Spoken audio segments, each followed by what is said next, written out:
Friends, முருங்கைப்பூ பொரியல் எப்படி பண்ணுறதுன்னு பார்க்கலாம். இது ரொம்ப டேஸ்ட்டாக இருக்குங்க, உடம்புக்கும் ரொம்ப நல்லது. இது சீசனில் தாங்க கிடைக்கும். வாங்க அதை எப்படி பண்ணுறதுன்னு பார்க்கலாம். இந்த முருங்கைப்பூவை இந்த மாதிரி காம்பெல்லாம் எடுத்து வெளியே போட்டுருங்க. ஒவ்வொரு பூவுலேயும் காம்பு இந்த மாதிரி இருக்கும். அதையெல்லாம் நீங்கள் எடுத்து க்ளீன் பண்ணி வச்சுக்கோங்க. எல்லாத்தையும் இந்த மாதிரி க்ளீன் பண்ணிட்டு நல்லா கழுவி எடுத்து வச்சுக்கோங்க. இதுக்கு பெரிய வெங்காயம் 2, பச்சை மிளகாய் 2 நல்லா கீறி வச்சுக்கோங்க. பச்சை மிளகாவை, பூண்டு 2 தட்டி வச்சுக்கோங்க. கருவேப்பிலை கொஞ்சம் எடுத்து வச்சுக்கோங்க. நிலக்கடலை 2 டேபிள் ஸ்பூனை 1-2 மிக்சியில் தட்டி வச்சுக்கோங்க. First oil 2 tablespoon add பண்ணிக்கோங்க. அதில் கடலைப்பருப்பு, உளுத்தம்பருப்பு, கடுகு எல்லாத்தையும் போட்டு நல்லா தாளித்து விடுங்க.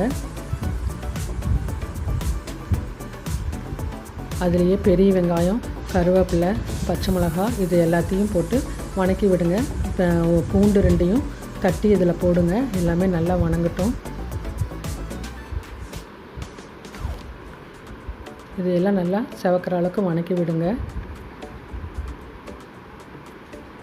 இதுலேயே இந்த கழுவி க்ளீன் பண்ணி வச்சுருக்கிற இந்த முருங்கைப்பூவையும் ஆட் பண்ணுங்கள்.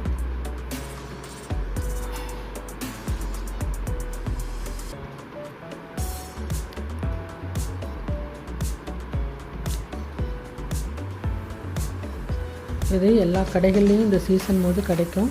அதை வாங்கி வச்சுக்கோங்க. அது வாங்கிட்டு உடனே நீங்கள் பொரியல் பண்ணுறது தான் அதில் டேஸ்ட்டும் நல்லாயிருக்கும். அதனுடைய சத்தும் அப்படியே குறையாமல் இருக்கும். இதுக்கு தேவையான உப்பு ஆட் பண்ணிக்கோங்க. மஞ்சத்தூள் கொஞ்சம் ஆட் பண்ணிக்கோங்க. இது எல்லாத்தையும் நல்லா வணக்கி விடுங்க.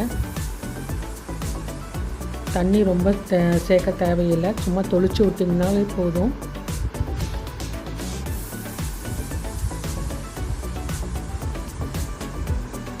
இது கொஞ்சம் நேரம் மூடி வச்சு சமைங்க.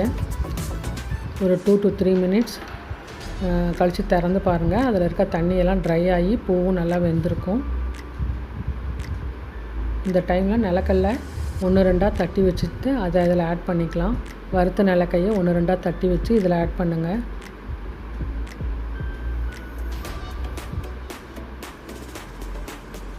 நிலக்கடலையோட டேஸ்ட்டு இதுக்கு ரொம்ப நல்லாயிருக்கும். நீங்கள் நிலக்கடலை பிடிக்கலைனாக்கா முட்டை பிடிக்கிறவங்க அதை கூட இதில் ஆட் பண்ணிக்கலாம்.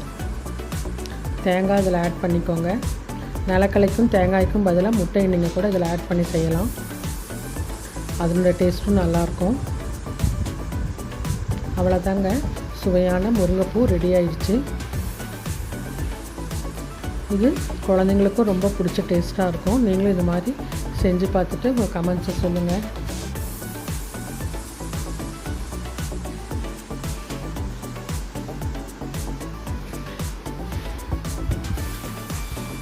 இந்த வீடியோ உங்களுக்கு பிடிச்சிருந்தா சப்ஸ்கிரைப் பண்ணுங்கள், ஷேர் பண்ணுங்கள்.